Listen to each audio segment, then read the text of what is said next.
Rolling Stones drummer Charlie Watts died on the 24th of August 2021 at the age of 80.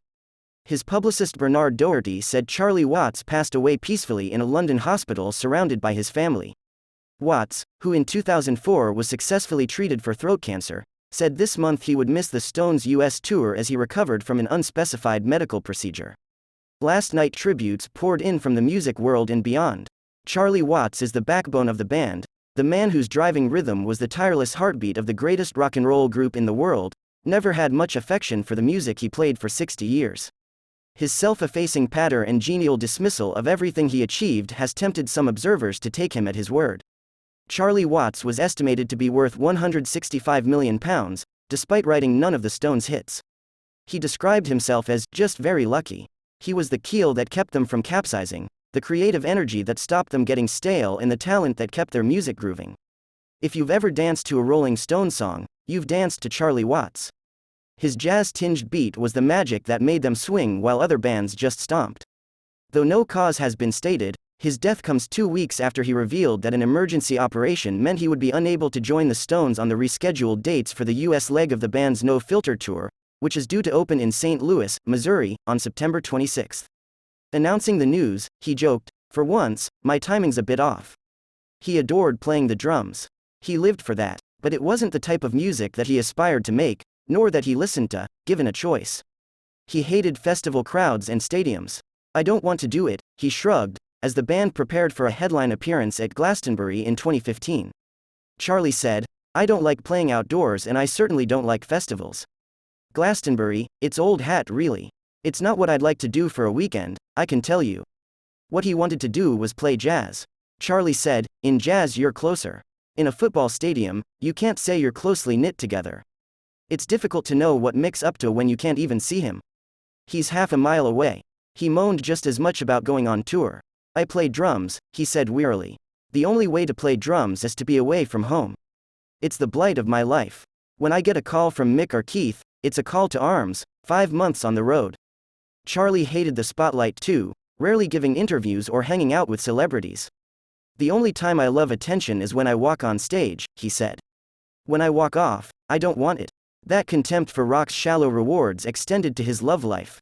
While the rest of the band enjoyed notorious and very public affairs with supermodels and actresses, Charlie married his wife Shirley in 1964 and was unshakably faithful to her.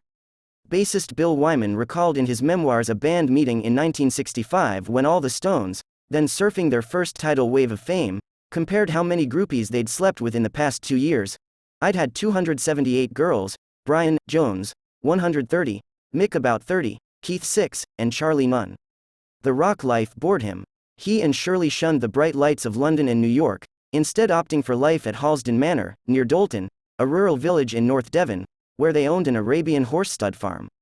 In the late 80s, Watts summed up his career as 5 years of playing, 20 years of hanging around. By the noughties, he had another way to describe it: 4 decades of seeing Mick's bum running around in front of me. And then there was the way he looked and dressed. Even when the rest of the band were in tie-dye and caftans, Charlie wore his suit and tie. All in all, he was the most unlikely rocker in music history. Yet he was also the mainstay, the man who kept the group together, both on and off stage. No matter how wrecked Keith was, or if a backstage row meant none of the band were talking to each other, Charlie was always rock solid and imperturbable. Asked how he kept Jagger and Richards from strangling each other, he shrugged and replied, "Oh, that. Brothers, in it, brothers in arms. You just let it take its course, really." Charlie Watts was born on June 2, 1941. Charlie Watts grew up in a prefab house in Kingsbury, northwest London, after his family's neighborhood was razed during the Blitz. As a boy he was a gifted artist and earned a place at Harrow Art School before taking a job as a graphic designer. That passion for drawing never left him, and he produced cartoons and comic strips for some of the band's album covers, as well as making a sketch, he claimed, of practically every hotel room he ever stayed in. But despite his artistic talent, it was jazz that obsessed him. He listened incessantly to the New Orleans ragtime pianist Jelly Roll Morton and big band leader Duke Ellington, before discovering modern jazz through bebop stylist Charlie Parker. His father, a lorry driver, bought him his first drum kit, and Charlie began to play at coffee shops and local clubs with bands such as the Joe Jones All-Stars, who, despite their name, were all complete unknowns. His break came when the broadcaster Alexis Corner asked him to sit in with his band, Blues Incorporated. Watts claimed that he'd never heard of rhythm and blues and assumed it meant slow jazz. Instead, he found himself in Britain's first electric blues band, playing at the Ealing Club to an ecstatic audience that included a teenage Rod Stewart, Jimmy Page, and Paul Jones. Through those gigs, Charlie started playing for laughs with a bunch of young blues aficionados, including a grammar school boy called Mick and his mates Keith and Brian, as well as piano player Ian Stewart. Joined a year later by Wyman on bass, they played their first gig at the Marquee Club in July 1962. He had already met his wife, who used to come to the Blues Inc. rehearsals. Shirley shared Charlie's indomitable streak, but while he showed it by quietly doing his own thing, she was never afraid of a confrontation.